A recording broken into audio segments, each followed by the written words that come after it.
think he's a total spoofer. What should be a spoofer? This is altogether. Wolves coming back from offside position, but Shane Long was definitely onside. Shane Long has done it! I'm going to enjoy tonight. And you should as well. Thanks very much. Well done. Bye. Unless he's breastfeeding, he should be alright. The draw for the Nations League has been made. In a week we've got a 40-minute long exclusive interview. We could really do with there being no controversy or drama. We'll just be pretty sure, I guess. And oh no, we've drawn Israel. To start the show, we will be assessing our three opponents and discussing whether a viable option is to boycott our games against he who shall not be named. Should have been more of an option. We'll see further on in this show. On lighter terms, we'll be speaking to former Cork City and League of Ireland champion Kieran Sadlier, who's now playing his football over in America. That will be coming to you in about 10 or 15 minutes time. Very interesting chat we had there, talking all about his time in League of Ireland, his time in England, and his maybe not too much love of three at the back formations. For those of you counting, we certainly are over here. We are 37 days away from the game against Czechia, the game in Prague. Welcome back to Ireland Radar, coming to you live from Floyd FM. That's 101.3 FM. As always, I'm your host, Dylan Hudson. James French, how are you today? Good.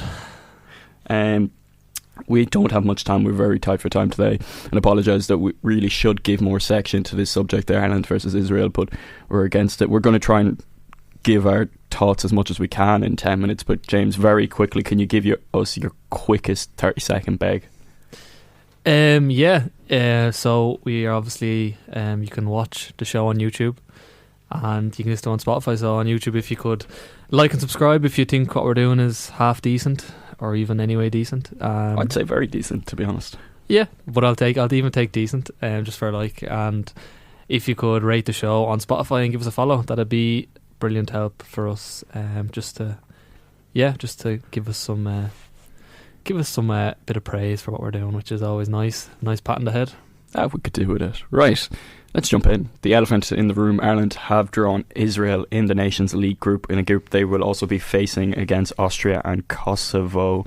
It's something that, we could have done without. The FAI have come out very quickly. It looks like they had a statement briefed straight away. I think this came out was the draw made on Friday? Was it? It was Friday, I believe, yes. Yeah, they had a brief straight away to say that the matches would be going under away. There's kind of a fear of a UEFA sanction if they don't, which I don't know if there hasn't been anything to say how legit a possible UEFA sanction would be, but obviously if Ireland were not to play the games, it would be forfeited. There's talk today that the home games will be played so both games will be played in neutral venue, even though Israel are pushing for their game to be played at home. I think the game that's set to be in Dublin looks likely to be played in a neutral venue as well. Obviously, all this is going on along the backdrop of the Gaza conflict. As much as this shouldn't be a footballing matter, football and politics is inherently linked these days. There's no getting out of it. James, I guess your immediate reaction to when you seen the draw was made and the FAI's kind of swift response to it.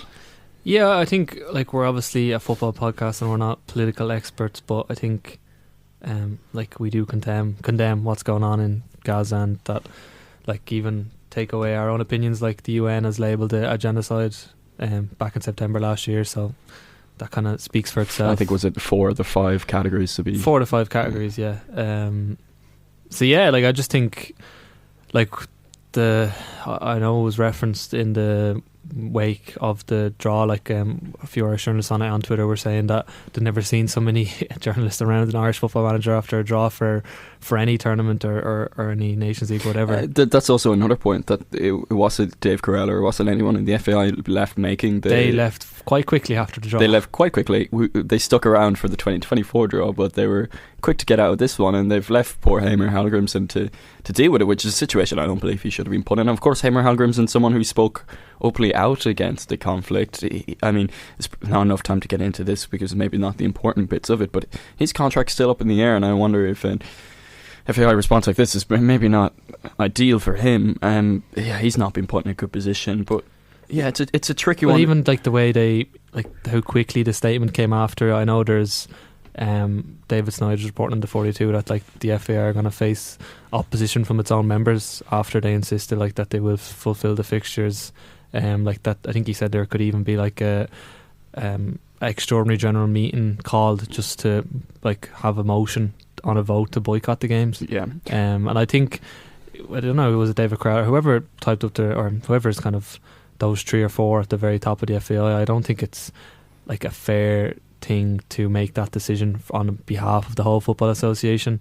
And from my point of view, I think, obviously, I'm just going to come out and say it, but I think we should boycott the games. That's just my opinion. You can disagree or agree with it or whatever you want, but I think we have like a huge opportunity with like the eyes of the eyes of the world, really honest, because this is going to garner a lot of media attention from across the world, given the kind of relationship that Ireland has with Palestine and stuff. Like, I think we have a huge opportunity to set a precedent and boycott the games. And even I was listening to the second captains yesterday, and Ken Early was saying that like FIFA or UEFA didn't like outright ban Russia straight away. It was because teams refused to play the games against them, and like we could be the first to do it, and hopefully other teams would follow us after. But yeah, that is my opinion. But a lot of debate on X and stuff about it.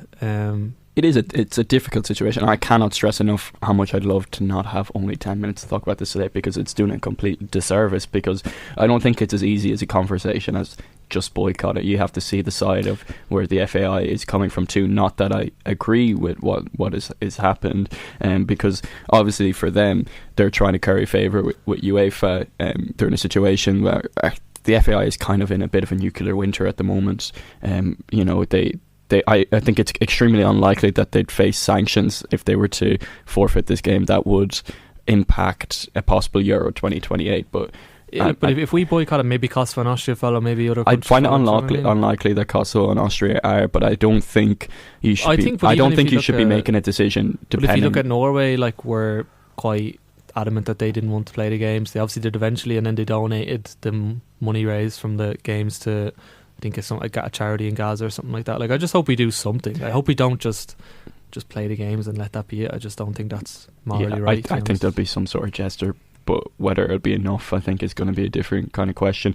My point was, I think there's political situations why Kosovo won't do it, and I think there's kind of situations why you're not going to see Austria going to do it. But I don't think we should be basing our decision on what other countries, if they're going to follow or not. I think we should be making a stand for what Irish football wants to do, and this doesn't seem like a situation that's been decided for Irish football. And I think Ken Early wrote that basically in his article, and he summarised at the very end that a boycott would be likely to be ineffective and lonely, that you won't see many countries joining it, but it would be frowned upon by governing bodies with wider risks possible, but that the FAI board and government should have let the question go back to the FAI General Assembly, and it should have been a decision for them. Well, it looks like it might, considering there is like the 42 report that like there could be a extraordinary general meeting that could like put forward a motion. So it is definitely like, it's definitely not going to end here, I would say. There's so many different factors. There's the situation, there's political factors outside of football. It's Ireland's relationship with America that's so reliant on, that they don't want to harm as well. But that's the basis of UEFA not doing it because of the World Cup in America this summer. Like, it's ridiculous. I would have loved to see maybe a more thought out thing. I think maybe to say that we're thinking about this, I don't know. It's hard. I think everything that I've read from journalists and likewise on this situation is a lot of people trying to see both sides of the story, which is obviously hard to do because you've got such a massive humanitarian risk or a situation at one stage. I mean, and the other point is what's outraging me a lot is Gianni Infantino coming out and saying the conflict is over, and all this from this, the American peace thing with Israel and Trump getting the Peace Prize and all that. But since when they're claiming that the conflict is over, something like 600 Palestinians have died, and like it's a ridiculous situation. I think we've known that for some time. Look, this is the unfortunate situation that we're in as well, that we do only do one show a week, and we're limited to that, because I think we'd well be able to go over our allocated hour for this, but what I would recommend to those who are interested is there's so many great articles online and so many things that you should can read up on this. This is an ongoing story as well, so maybe something comes out within.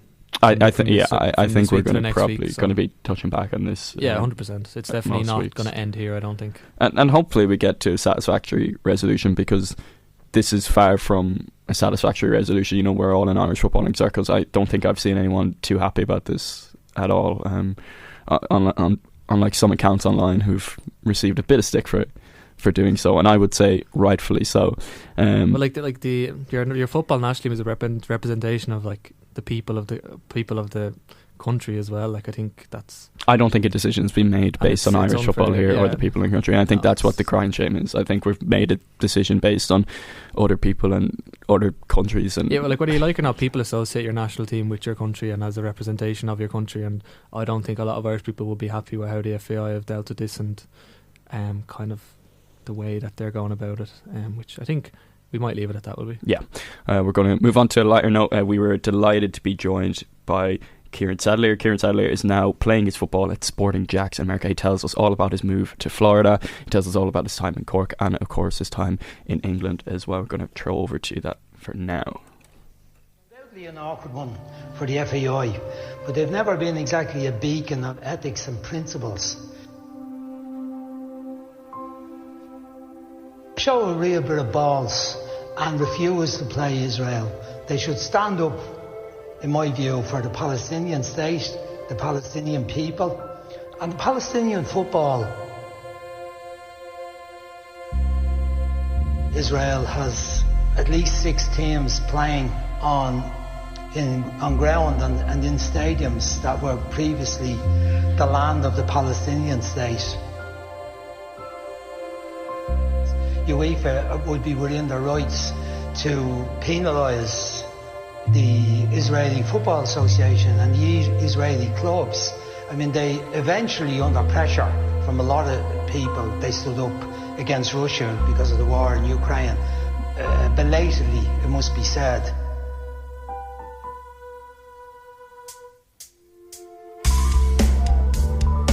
Michael Martin has backed the FAI's position that the game should go I think that's complete baloney and a real sit in the fence job.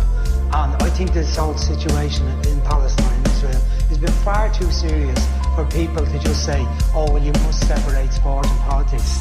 And it's nothing to do with, for instance, Israeli Football Association.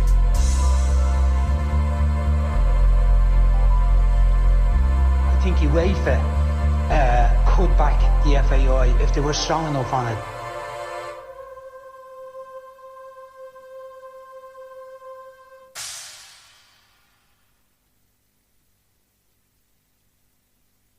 Thanks for doing this anyway. First of all, I appreciate your time. I know probably up the walls after moving over. Like, when did you arrive over?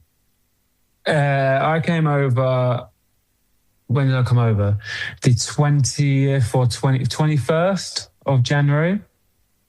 Right. So, yeah, 3 weeks ago, 4 weeks ago. Yeah, so I came over then. And started training about a day after. Yeah. And then I'd already been over about a month or two before to look at properties and stuff, like to rent. And we'd already reserved one. So I kind of knew what I was where I was coming to the area. So I stayed in a hotel for the first few nights and then started moving stuff into the apartment, which is where I am now. So we live in a lovely area, Ponte Vedra, like Knockety. It's kind of South Jacksonville, near, if you play golf, you'll know, like Sawgrass, TPC Sawgrass, people that know golf.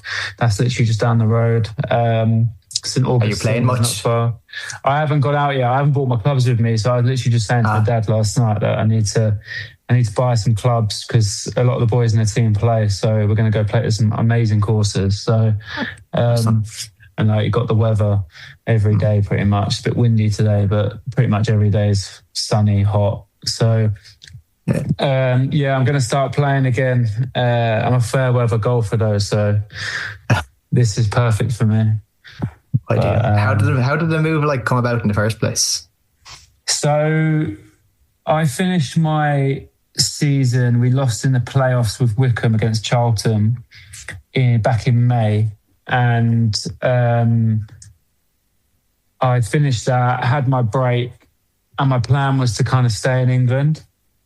And I had some offers that I could have taken in League One and League Two.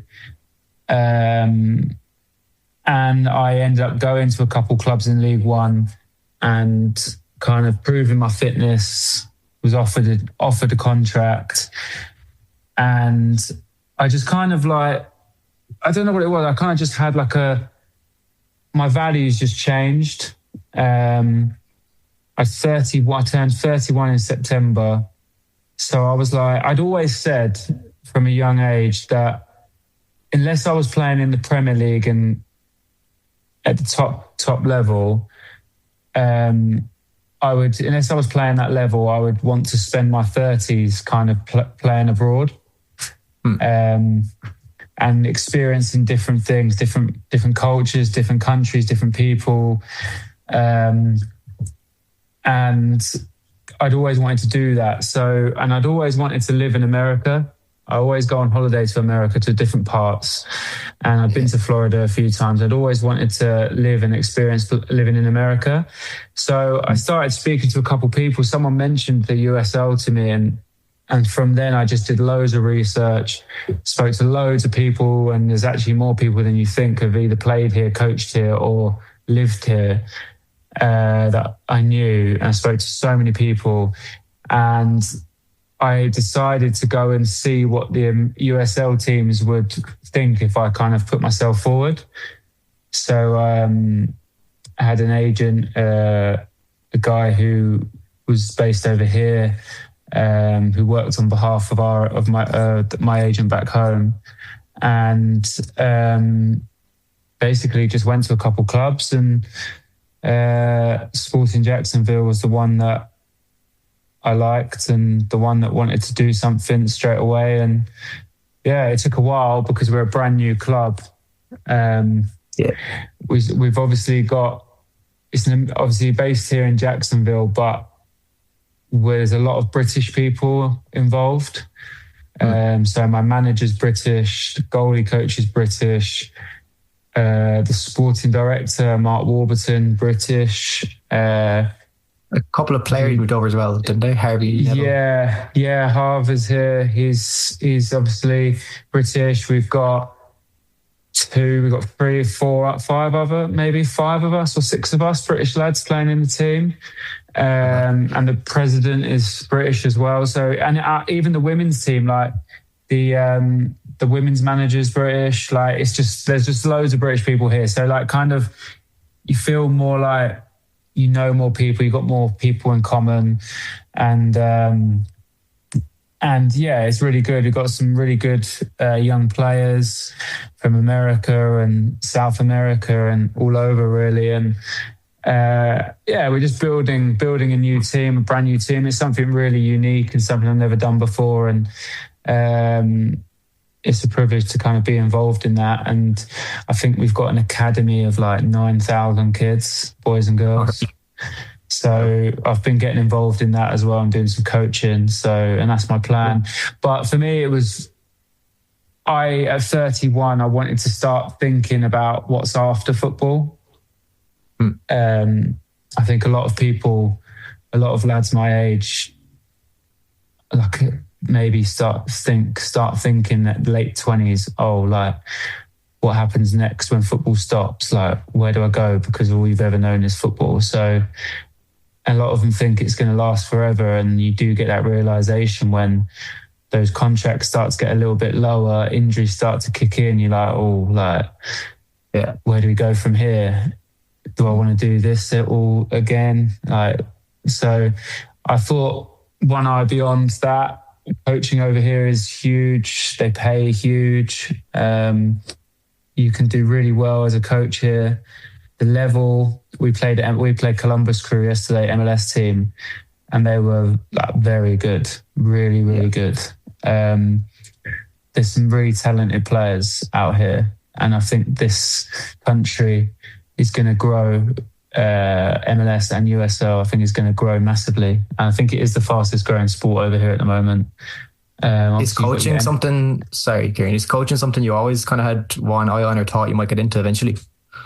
I think not coaching specifically. I'd always said it would be an absolute waste if I left football having 20 plus years of experience of playing in football. Why would I leave this industry?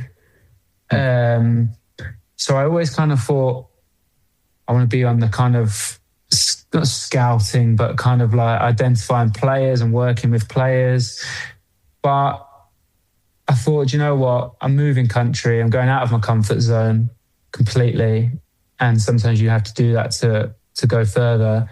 Why not go out of my comfort zone a little bit more and start coaching kids? And I actually really enjoyed it. I've done 3 or 4 sessions with the kids already, and I've really enjoyed it. And as the session goes on, you start to feel yourself getting more and more involved, and you start to not want the end of the session to come. So you want to help the kids and improve them. And when you start seeing them improve during training, it's really rewarding. So that is definitely something I want to carry forward. And whilst I am playing, have that on in the background. Because I don't plan to retire. Personally, I want to play as long as possible. I would like to even get towards 40. I'm only 31. Yeah. As long as my body can take me mentally and physically, like, I'd have no plans to even slow down whatsoever. But in the meantime, if I can coach and learn all that in the background at the same time, it's perfect. Yeah, I suppose like you're kind of well positioned for coaching like youth players, especially. You know, football's all you really know. I guess you started playing football at a pretty serious level since you were very young. Cambridge, then to West Ham in 2005, I think, wasn't it? So can I just ask you, those like years and like being in that environment, it's like a Premier League professional setup. I guess like you're really well looked after in like the West Ham setup. How do you think that served you for when you progress into men's football from there? So I had 10 years, I think, at West Ham. Unbelievable 10 years. Really amazing people, amazing place. Memories I look back on that I still have friends now that are really close friends from the academy, and I still talk to some of the coaches too. And I'm actually involved in the alumni West Ham group where we go back and we socialise and we get involved in club events and stuff. And I was asked to play in it's called TST, like a 7-a-side football tournament out in America, 2 summers, last summer and the summer before. I was asked to play in it, and I couldn't play in it because I was contracted to a club. But so like to be involved and in the club and stuff is still really, really good, and it means a lot to me. But yeah, you grow up in an academy, and especially a club like West Ham is a big club, big Premier League club. I think we were in the Championship actually when I joined, but we got promoted.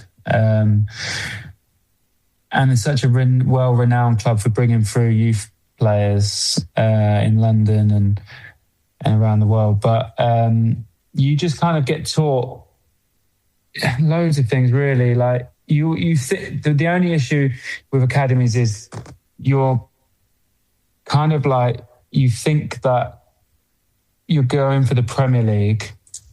You're getting trained to go and play in the Premier League, and all you think is Premier League, Premier League, Premier League. And when that doesn't happen and you do leave the club, that's where a lot of kids kind of struggle to deal with the fact that, I'm on my own now and I'm going to have to go out and fend for myself. I'm not protected by a Premier League club anymore. And that's where I kind of got to. I had 6 months left on my deal there, and I wanted to play first team football when I was 20.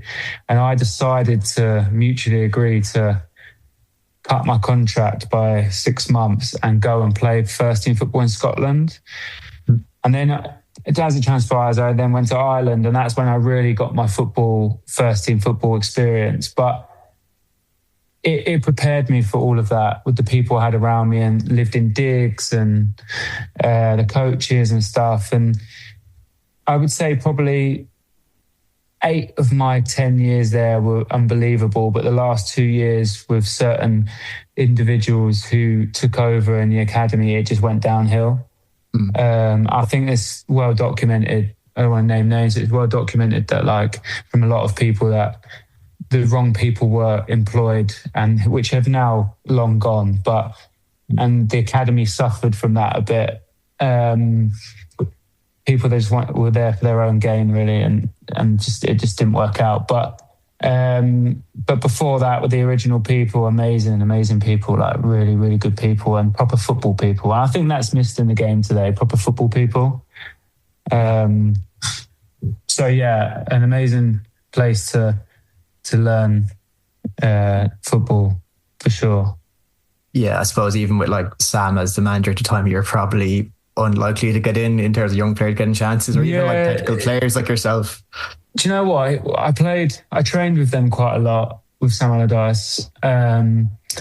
And look, he has his own style. And back when I was a kid, I used to be like, oh, I'm never going to get in a team here. It's just long ball and all this, it's like, but now you kind of, having gone through the ages and gone through so many different managers in my career, now sitting here at 31, you look back with a different perspective. Like, that's just his style of football, and it won games. And he might not be everyone's cup of tea, but he's a Premier League manager at several different clubs. So like, his way worked for him. And you could go the other way, where people try to play too much football now, and it's boring, and it's not enjoyable to watch, and it's just pointless football, and it's just full of mistakes. Like you could go that way. So to be honest with you, some of his football was all right. I didn't mind it. But he didn't really have a reputation for bringing through loads of youngsters at the club. No, I don't think a lot of us felt we were ever going to get game time in the Premier League. But he was doing good things with the first team at the time, and I think the club's moved on from that. They've gone different direction from that now. Whether they've gone the right way or the wrong way, it's not for me to say. But I'm not really sure. But one of my friends is still playing there, and he loves it. Freddie Potts, he's a really good player. And I've still got friends who coach there and stuff. So yeah, it's a great club. Great, yeah. You moved on to St. Mirren, as you mentioned then. So that's like your first taste of men's football. It's obviously intense. I think your first live TV game was against Celtic. By all accounts, played well. Virgil van Dijk was playing for Celtic, as I researched earlier. So I mean, yeah, how did you find that step up? And I think you did kind of decide to end that contract early eventually. So did that come with challenges in terms of, in your personal life, being able to be prepared to live alone up in Scotland at that young age and stuff as well? Yeah, so when I was a really young kid, like, I really struggled with homesickness, like going to different countries on tours, and I really, really struggled with it. But then something just clicked when I was in West Ham at Diggs, and I just never really went home that much, and I wanted to stay in Diggs, and I loved it, and it was great. And when I go home, it was great to see family. But so actually, when I moved to Scotland, I lived with one other lad on loan from Tottenham. We lived together, but then he was sent back to Tottenham quite early on, so it was just me on my own. And I enjoyed it. Like, my parents came up to watch games and stuff, but I was in a team that was struggling in the league, but it was full of really big personalities. For example, we had John McGinn in the team, a really good guy, a great guy, good player. We had Thompson, who's up front for Burnley and Scotland, really big personality. Jim Goodwin, the Irish guy, who's now Dundee United manager. Lewis Morgan, who's a young lad. I think he's playing for San Diego. So we had some really good players, but just like a team that was struggling. So it was tough going into that environment, but I did quite well. I just tried to be kind of like a positivity, like on the pitch, if like someone young and just fresh and kind of just no fear kind of person, like just coming straight out of an academy. And it was really good, but we did get relegated in the end, and I left. I was invited to come back and train with the new manager and kind of trial, but I was just like, no, I didn't. I felt like I deserved to earn a contract, not a trial, just because we had a new manager that had never seen me. I said no. So I went back down to Peterborough at the time, which didn't work out, and that's what led me to Ireland. It was the Peterborough manager became the Sligo Rovers manager. Is that right? Yeah, so he was the manager that brought me to Peterborough, and then transpires I didn't actually play at Peterborough, and then he left, and I was on loan at Halifax at the time, and he called me and said, "Would you like to come to Ireland, to Sligo?" And I was like, "Well, why would I come to Sligo when I didn't play under you at Peterborough? Like, why would I? Is that going to happen again?" Like, and he was like, "No, it wasn't my choice." So I was like, "Oh, okay." So it's one of those where he wasn't really fully picking the team. There was politics of football, I guess, where you kind of, the players that cost the club money play instead of the players that came for free because they want to sell those players. And that's just what happens. That's madness, like, isn't it? Just crazy. It happens. It does. It happens in football. Like, and like, it is what it is. Like, can I ask, was Chris Forrester there at that time? Chris, Fozzie come in during my time. Very like really technically gifted. We actually had a couple of players. We had Daryl Horgan, we had Patrick McElhaney. They both came in on trial. They were very good. They did well in their trials. Didn't sign in the end. I think they might have been offered better deals maybe back in Peterborough. Wasn't a very big paying club, you see, at the time. So they probably were offered better deals by Dundalk. And then Daryl then did well and earned his move to Preston after that. But Chris came in and was very good. He did really well. And he got to a point where he was doing very, very well and he might have been captain. But he was technically very gifted. And I liked watching him play, to be fair. He was good. And then I think I've played against him. Would I have played against him? Maybe, I'm not sure. Yeah, no, I don't think I came home in like 2018. I think. Yeah, I think I'd gone by then, hadn't I? I still see clips of him doing stuff now. But yeah, you went down to Sligo and you kind of had the kind of impact that he probably had in League of Ireland before he left. To be fair, scoring there, then moving on to Cork. I'd imagine like most of your League of Ireland memories must be pretty happy. It seems like that's where you really kind of start to excel in like first teams men's football. Yeah, no, Ireland was the place that kind of gave me the stepping stone to... I wasn't even thinking of a stepping stone at the time, but now looking back, it was kind of a stepping stone to then go further back in England. So I joined Sligo and I absolutely loved it. Like I had lads around me from England as well. I had the Irish lads were amazing, like really good guys. A couple that I knew from my time in the Irish setup as well, and a manager that did stick to what he's told me on the phone when he said come and join Sligo, and he kind of like was one of the main players every week, which gave me that platform and that confidence to go and perform. And then Cork came in after a year and a half. They actually came in earlier, but it was a no. And then they eventually come in again and paid money this time. And off I went to Cork. And then that was another year and a half full of unbelievable experiences, like winning the double, getting to the final of the FAI Cup twice, President's Cup, league run-ins, like scored loads and loads of goals, played really well. And that's when I started to really get recognition from the Irish setup and from the league and then team of the season and all that kind of stuff. And that's, Cork's where I really earned my move back to England. Yeah, and like we kind of mentioned earlier about, different styles of football, maybe more like long ball football. Like Cork and Caulfield would be kind of renowned for taking that more maybe traditional approach, but you still managed to like make it work. Like, how did you find playing? That's what I mean. Like, just because I'm a technical footballer, that's what I mean. As you get older, you learn that you can adapt to people's styles of football and you can work with it. So that's why now I think a lot of people think like, I bet he likes to play full on total football, and that's false. Like, agree that you should just pigeonhole yourself into one style of football. You should adapt to all kinds of styles, because it's like you could watch the best teams in the world who play loads of football and they still play long.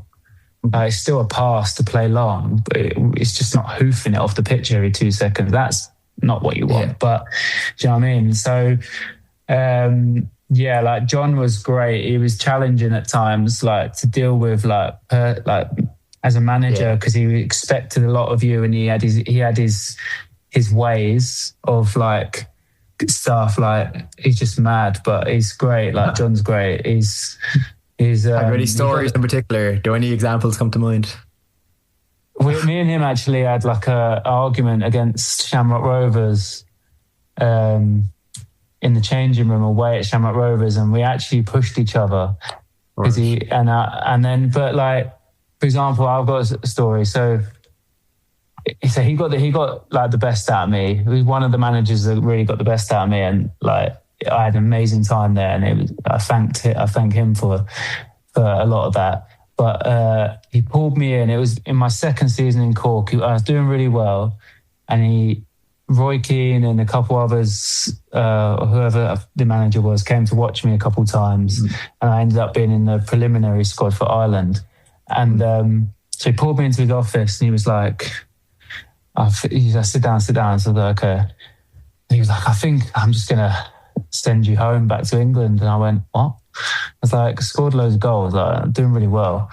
And he's like, yeah, I'm just going to let you just go be a young lad and just be with your mates at home in England, because I just don't think you need where you want to be here. And I was like, what?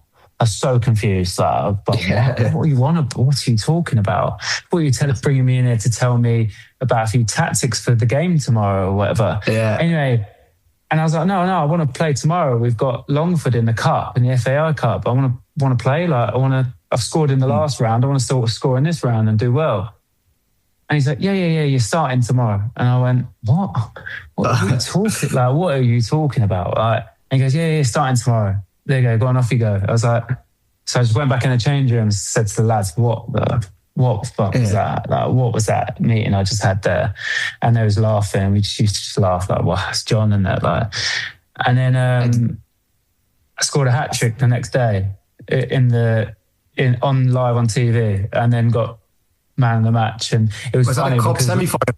Was it? Yeah. I scored a header, a left foot, and then a long range right footed goal from like at the end of the game. And he was just laughing after. And I just thought, and now looking back, I'm just like, that was just one of his techniques to just get me angry, because he knew when I was angry that I played well. Interesting. He's certainly a character, like, isn't he? But he would never admit that, though. Like, now he'd never admitted that. He just let it go. But you just think sometimes, you just sit there and think, oh, about that time I scored a hat trick against Longford. Oh yeah, that was the day after John made me fuming in the office. I went home and told my dad, I was like, what do you mean he wants you to come home? And I was like, I don't know. But it just is.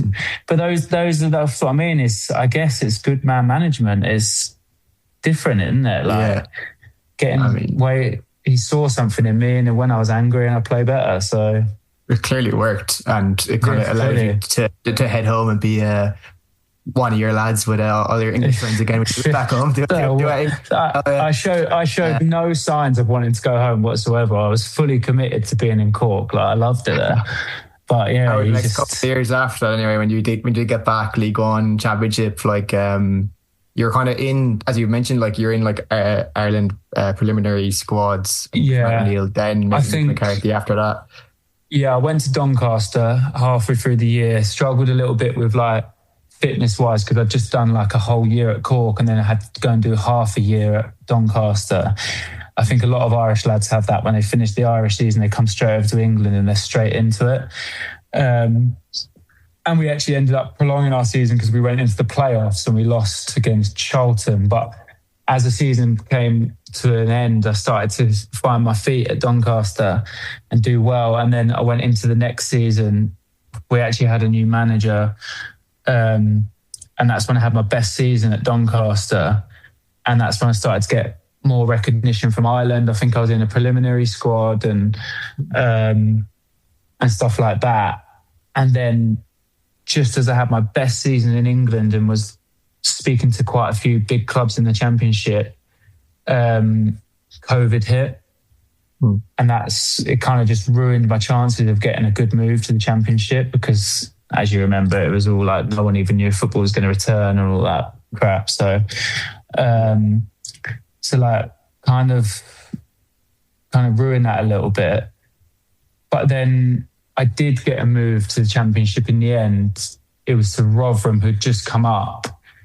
And I thought, okay, right, now is the time to crack on playing Championship football. So that excuse of he's not going to call up a League One player to the Ireland squad is gone. He's now in the Championship and I'm going to get called up.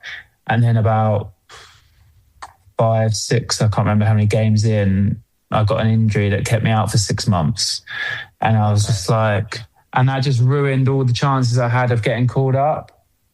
I was kind of wondering that a little because, I was looking around that period, probably even Stephen Kenny's first 2 years, so 2020, 2021, like the kind of wing positions and attack and midfield positions, we did look to League One to play players like Ronan Calvert, like Cork and those lads. They got called up around that time. Was there any period where you felt like you were close, maybe hard done by, or did opportunities like always kind of align with you being injured? Or I was really unlucky. Like I don't know if I'd ever have got called up fully. I can't ever say that because it didn't happen, obviously. But I was really unlucky because I had that injury that kept me out for pretty much most of the season. I came back and played I think I played 15 games in the Championship that season, and we got relegated. So it wasn't a good season, but it was my first ever season in the Championship.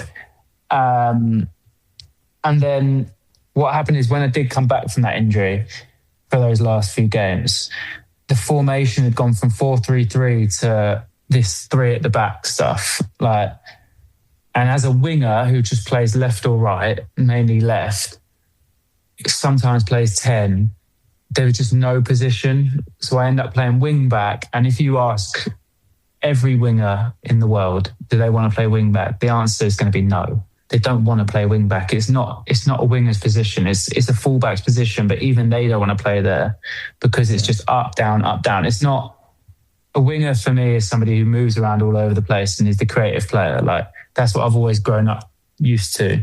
So, and then they go, oh, why don't you play in the number 10? And you go, well, they don't play number 10s anymore because they play like a 1 and a 2 or a 2 and a 1, but that 10 isn't a 10. It's just a midfield that's just pressing all the time, and there's no such thing as a number 10 really, unless you go abroad. So it kind of, that formation just completely ruined it for me. I didn't get the game time I needed to be able to perform and get called up. And then I moved to Bolton. That's a similar story, though. Am I right in saying like that's what I meant? Yeah. Like I'm living in Manchester now, so I reached out to like a few of their fans asking about you, and like even looking online, like all the fans really remember you like really highly there, but they all said the exact same thing, that you were like very unfortunate in that shortly after you moved and you were like number 7 set piece taker, suddenly you moved to like a 3 back again. So was that kind of a consistency you find that formation? I was brought in. I was brought in to play as a winger, and the manager at the time was going to go 4-3-3. And if I didn't play winger, I would play 10. So when I was coming on the pitch, I was coming on as a 10 or a winger. And then they changed formation as well for the second season. So I did really well. I had 8 starts and 4 goals. And I did have to go in at wing back once or twice, but I was playing normally as a 10. And then in the second season at Bolton, because I didn't really have that many games at Bolton in the first season because it was coming to an end. I went like in February. End of January, they had this big meeting where we felt like we were doing really well on the ball, but we're conceding too many goals. So we're going to go to a back 5. And I was like, oh my God, not again. Like this back 5 stuff. And if you ask most lads in teams, attackers especially, would you rather play 4-3-3 or back 5? Everybody just goes, oh, can we just go back to 4-3-3? Like, it's just what everybody's grown up playing in academies is 4-3-3. It's what all the best clubs in the world play, 4-3-3. Like, because you have your back four, you have your three midfield, you have your three attackers. Like, it's simple. Like, it's the best form of defence and attack for me personally. Yeah. And it was just the same story at Bolton the whole time. Like, I loved it. I loved that club. I loved everything there. My son was born there and everything. But it was just so inconsistent with games because of the formation. Like, just in, out, not playing my form. So whenever I was in, I was expected to perform. And I was just kind of like playing the whole time, just like, kind of like, well, I'm not even playing my formation, so I could have a good game. But if I have a good game, they're going to go, oh, he's a wing back now. Look, he played well at wing back. He can play it. And it's just like, it's not the case. Like, I'm just trying to get a game here. So then I end up going on loan to Leyton Orient, where we did play 4-3-3, and I actually loved playing the formation again, and we won League Two. And from there, I had a year left at Bolton when I came back from Leyton Orient, and they tried to sign me again, Leyton Orient. And I just said, right, this is, like, I cannot play this formation anymore. Like, this five at the back stuff, I can't do it. Like, it's just ruining the game for me as well, because I can't enjoy it. So I went to Wickham, and I was like, right, okay, and I'm going to Wickham. So I mutually agreed to leave Bolton and give up my last year there, and wish them well. And it was great. I loved the people there. They're all amazing club. I loved the fans of Bolton. They were really good to me and my family. And I've still got my house up there now that I rent out. So I still kind of go up once or twice to get stuff from there. But so it's a great place. But I went to Wickham, signed a 2-year deal, and for the first 15 games, they played five at the back. I was like, I can't believe it. I actually can't believe it. Like, I rang my dad first day of training. I was like, Dad, they're going five at the back at the weekend. I was like, I cannot believe it. I've been told we're playing 4-3-3. And I was just like, oh my God. So I sat on the bench. I'm starting to see why Stephen Kenny mightn't have a turn, because seeing as they were like religiously five at the back for like 4 years, you know what I mean? This is what I mean. Tricky one. There are just some players that just don't. You're never going to see the best of them if you play that formation. And I know it's not about the play, it's about the team. But like, just don't sign me. Like, it's just what's the point? And would you kind of fear for like young players? Sorry, like in the League of Ireland, for example, now like it's becoming more and more popular, like that formation. So you think maybe more techy young players coming through? It's tough. If you're a winger that's not rapid and you like playing on the left, it's just awful. Because if you can't play 10, and 10's not the same as what 10 used to be. So a 10 used to be float everywhere, get on the ball, you're the main creative spark of the team. That's not what a 10 is anymore. 10 is expected to press here, press there. By the time you get the ball, you're knackered. So like, unless you have a team that absolutely keeps the ball and you have the license to float around, being a 10 isn't what it used to be. So I fear for like those kind of left wingers that aren't like up and down pace, because if you're up and down pace, you can get away with being a wing back. Like Chiozé or Gbene, when I played with him, he could get away with being a right wing back because he was rapid, but I don't think he enjoyed it. But he could do a job there, and he's made a good career out of it. So there are those players that have done well out of it, but for example, for someone like me, it's just like, it's not great.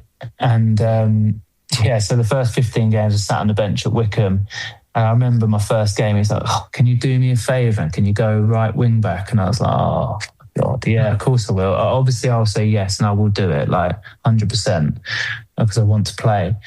And then eventually results weren't great at all, and he reverted to a 4-3-3, and that's when I really got going at Wickham for my, like, probably from October, November onwards for the whole season, and we did really well. I loved it, like playing there, game in, game out on the left. And then last season I had a really good start, playing some really top football, probably on course, probably going to be my best season with stats and the goals and stuff, all that. And then I got injured about 6-7 games into the season, and then that completely ruined my season with injuries. I had double hernia, calf injury, everything.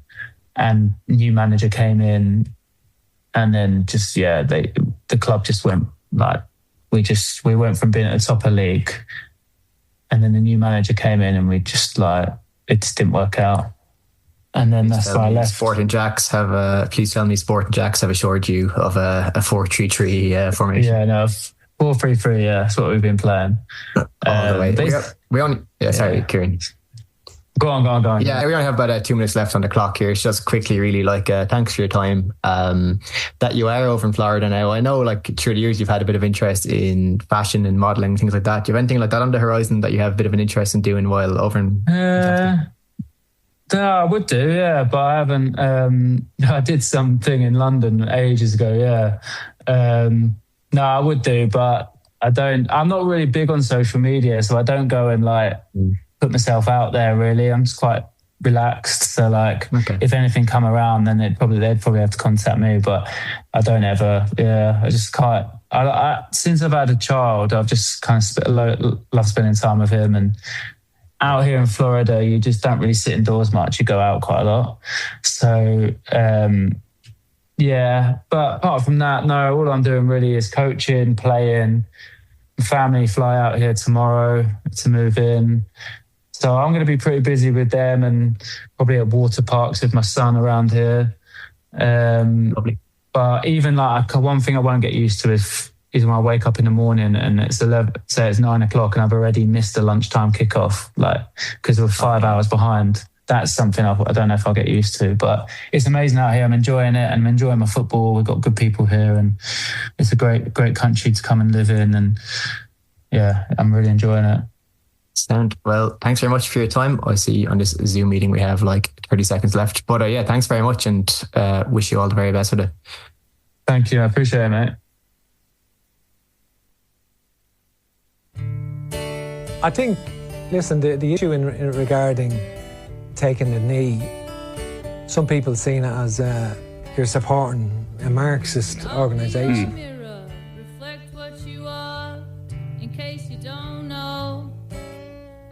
Marxist is, equality. There's, what is Marxism like?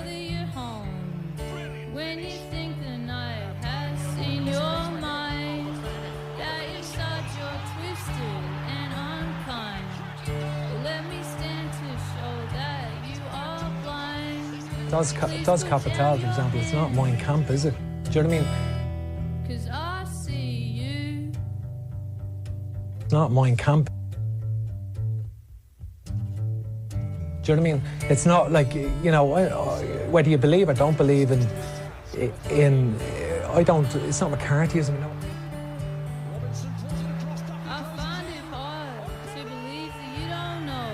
Chidozie Ogbenya, the first African-born player to play for Ireland.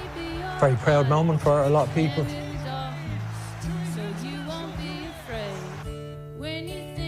I don't see it as a political issue, taking the knee. I think it's a humanitarian issue, just about supporting people.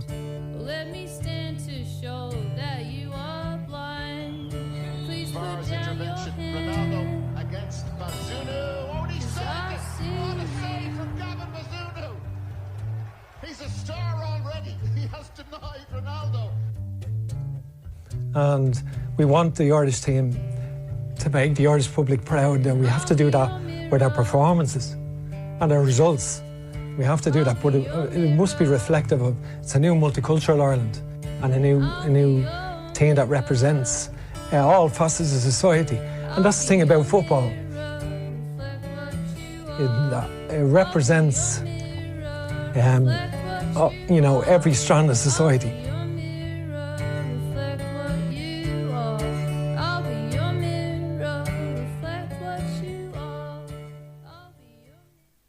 James, we're back.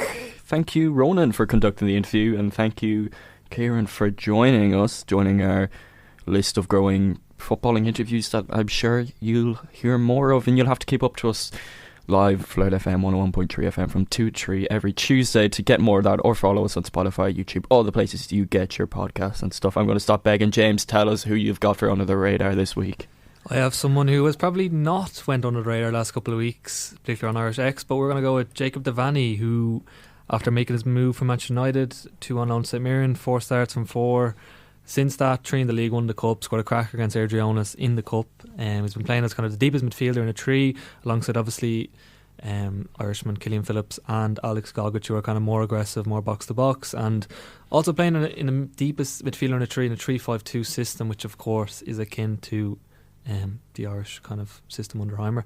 And given the quality shown, I think he is an option in the short term. I obviously haven't watched him much, bar the under 21 game against England, so I did get someone to send me voice note on him, Scottish football analysis account, who is really, really good. I think it hit the byline, if I have remembered that correctly. Hit the byline, yeah. Do give him a follow on X if you're kind of interested in Scottish football or football analysis. But yeah, I'm going to kind of just jump it over to him, given he's kind of watched his game so far. It's undoubtedly an awkward one. Hey mate, how's it going? I think with Jacob Devaney, the biggest compliment I could probably give him is that it doesn't feel like this is his first club in men's football. It feels like he's been playing for about 5-6 years maybe. It just shows how well he's adapted to the demands of professional football. For St Mirren, he plays in the middle of the midfield three, which at 18 years old is incredibly impressive. He's partnered next to two pretty experienced players in Scotland now, Killian Phillips and Gogic, and he is doing brilliantly to take that position for himself. He's very disciplined. He's incredibly solid on the ball. His range of passing is brilliant. In his game against Hearts, he was picking out his passes to the right wing back Jayden Richardson on numerous occasions perfectly for him. I think another one of the big things about him is, for an 18-year-old step into men's football, you'd maybe think, right, he's going to take a bit of time, he's going to try and stay out the limelight a little bit, he's going to maybe not rush into doing too many standout things, but that is not the case with him. You saw it in his debut against Hearts. He saw the opening in the break of the ball to run at the goalkeeper and actually gets Craig Halkett sent off, and that gives St Mirren the position to then push on, win the game, and really just set them up to dominate the rest of the game. As for Ireland, I could see him being in the setup very, very soon. Maybe not this year, but definitely next year at some point. And yeah, he'll be a mainstay in the Ireland setup in the next couple of years. He'll be one of the first names to get called up, I think. Cheers. Well, very impressive stuff on Jacob Devaney there. I mean, he's one we flagged as the kind of under the radar transfer of the window so far. From everything I've seen from him so far, and I will admit I haven't watched a game live, but he looks perfect to be the heir to Josh Cullen maybe in the future, or perhaps he looks kind of like he could be the right fit for the squad right now for what we need. But I think given his relative inexperience in men's professional football, like this is his first time playing senior football, but he is almost so far exactly everything we're looking at. I'd be looking to cap him as soon as possible. I think he is, as 18 years of age, going straight into the SPL, which is a difficult league for young players to thrive in, as we've seen from an Irish point of view and other stuff. Like, I think it's remarkable what he's doing, and for me, I'd be looking to cap him straight away. I know March probably comes too soon, but one for the Nations League, 100%. Thank you to Fraser as well for the voice now. He runs a very good Scottish football analysis account if you have any interest in Scottish football, and we might be coming back to him because obviously Owen Elding scored his first goal for Hibs at the weekend. Brilliant header. Celtic up next for him, and yeah, very good. This has been Ireland Radar. Thank you very much for joining us. Unfortunately, we've been tight for time today. It's been on 101.3 FM, Flirt FM, of course. That's me, Dylan Hudson, with James French, coming to you every week at 2 to 3 o'clock. You can beg all you want everywhere. We will find us on Spotify, YouTube, everything else. And Jack Moylan scored again, just want to throw that in there. Very good. Coming up next is a good friend of ours. It's Donald Thompson. He is the Nosebleeds podcast, the sports history podcast. You will also hear my voice on that, even though I was very hungover in the recording process. Do stick around if you're listening on radio. Donald does a very good show and much recommended. We're going to play you out with about 30 seconds of Kingfisher because that's all we have time for. But until then, goodbye, and we'll chat to you next week.